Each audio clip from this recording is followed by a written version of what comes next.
I think so many of us women have convinced ourselves that we don't really desire or need male validation, that we haven't even learned how to actually healthily engage with a man.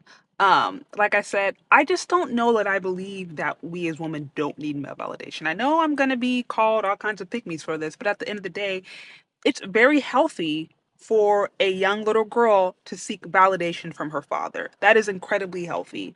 It's healthy for a little boy to seek validation from his mom. So those are like just basic fundamental aspects of what it means to grow into a healthy individual. But I think because so many of us grew up in households where maybe the father wasn't there or the mother wasn't there or there was a deficit, we've kind of had to convince ourselves or we've had to learn how to operate, how to cope, quite literally how to cope.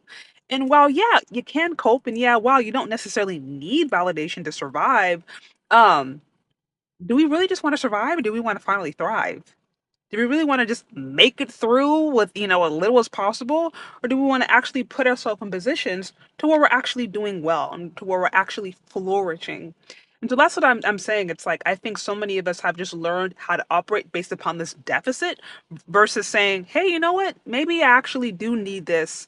Maybe not, I don't need this to like live, but I need this to actually thrive and flourish into who I actually am supposed to be. And so that's what I'm saying. It's like instead of fighting with that really healthy God given, I think, need, I think it's about just finding the balance. Because, yeah, like, as somebody, I'm a spiritual person, I'm very close with God. And yes, there's aspects of myself where it's like only God can fulfill that. But I need people. I need a man in my life. I need women in my life. I'm not.